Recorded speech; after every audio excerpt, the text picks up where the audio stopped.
Israel ആക്രമണത്തിൽ കൊല്ലപ്പെട്ട ഇറാന്റെ മുൻ പരമോന്നത നേതാവ് ആയത്തുള്ള അലി ഖമേനിക്ക് രാജ്യം വൻ ജനക്കൂട്ടത്തോടെ വിട ചൊല്ലുന്നു.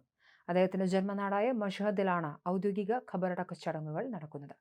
ഇന്ത്യൻ സമയം വ്യാഴാഴ്ച വൈകിട്ടോടെ മഷ്ഹദിൽ വൻ സുരക്ഷാ സന്നാഹങ്ങളോടെ ചടങ്ങുകൾ ആരംഭിച്ചുവെന്ന് അന്താരാഷ്ട്ര മാധ്യമങ്ങൾ റിപ്പോർട്ട് ചെയ്യുന്നു. വിവിധ കാരണങ്ങളാൽ നിശ്ചയിച്ചിരുന്ന സമയത്തേക്കാൾ 8 മണിക്കൂറോളം വൈകിയാണ് അലി ഖമേനിയുടെ സംസ്കാര ചടങ്ങുകൾ ആരംഭിച്ചത്.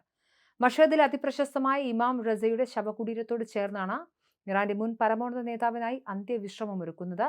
ഇറാന്റെ ചരിത്രത്തിൽ ഏറെ ആദരിക്കപ്പെടുന്ന പുണ്യഭൂമിയിലാണ് രാജ്യം തങ്ങളുടെ മുൻ നേതാവിനെ അടക്കം ചെയ്യുന്നത്. ഭരണാധികാരിയുടെ വിയോഗത്തിൽ കരഞ്ഞു നിലവിളിച്ചും പ്രാർത്ഥിച്ചും ലക്ഷക്കണക്കിന് ജനങ്ങളാണ് തെരുവിൽ തടിച്ചുകൂടിയത്.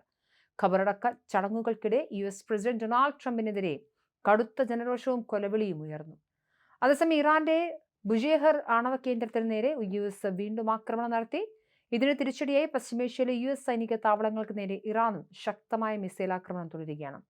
ലോകം വലിയൊരു യുദ്ധഭീതിയിലാണ്. അങ്ങേയറ്റം ആശങ്കാജനകമായ അന്തരീക്ഷത്തിൽ നടക്കുന്ന സംസ്കാര ചടങ്ങുകളുടെ സുരക്ഷയ്ക്കായി വ്യോമസേനയുടെ പ്രത്യേക പോർവിമാനങ്ങളാണ് ഇറാൻ സജ്ജമാക്കിയിരിക്കുന്നത്. ഖമേനിയുടെ മൃതദേഹം വഹിച്ചുകൊണ്ടുള്ള വിമാനം യുദ്ധവിമാനങ്ങളുടെ ശക്തമായ അകമ്പടിയോടെയാണ് മഷ്ഹദിൽ എത്തിച്ചത്. ശവമഞ്ചവുമായി എത്തിയ വിമാനത്തിന് പോർവിമാനങ്ങൾ കാവലൊരുക്കുന്ന ദൃശ്യങ്ങൾ ഇറാൻ ഔദ്യോഗികമായി പുറത്തുവിട്ടു. കഴിഞ്ഞ ഫെബ്രുവരി 28 നടന്ന ഇസ്രയേൽ ആക്രമണത്തിൽ കൊല്ലപ്പെട്ട ഖമേനിയുടെ കുടുംബാംഗങ്ങളുടെ ശവപ്പെട്ടികളും ഇതേ വിമാനത്തിലൊപ്പമുണ്ടായിരുന്നു. ഇതിനു മുൻപ് ഇറാഖിലെയും ഇറാനിലെയും പുണ്യനഗരങ്ങളായ നജാഫ്, കർബല എന്നിവിടങ്ങളിൽ നടന്ന ശവസംസ്കാര വിലാപയാത്രകളിൽ ലക്ഷക്കണക്കിന് ജനങ്ങൾ ആദരാഞ്ജലികൾ അർപ്പിക്കുകയും ചെയ്തു. 5 ദിവസത്തെ ദേശീയ ദുഃഖാചരണത്തിന് ശേഷമാണ് മൃതദേഹം മഷ്ഹദിൽ എത്തിച്ചത്.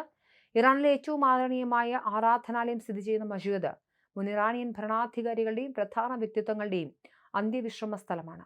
2024 ദൗർഭാഗ്യകരമായ ഹെലികോപ്റ്റർ അപകടത്തിൽ മരണപ്പെട്ട മുൻ ഇറാനിയൻ പ്രസിഡന്റ് ഇബ്രാഹിം റൈസി ഇവിടെയാണ് അടക്കം ചെയ്തത്.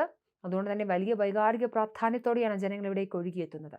അതേസമയം അലി ഖമേനിയുടെ സംസ്കാര ചടങ്ങുകൾ 8 മണിക്കൂറോളം വൈകിയതിൽ അമേരിക്കൻ ആക്രമണങ്ങൾക്ക് പങ്കില്ലെന്ന് ഇറാനിയൻ അധികൃതർ വ്യക്തമാക്കി.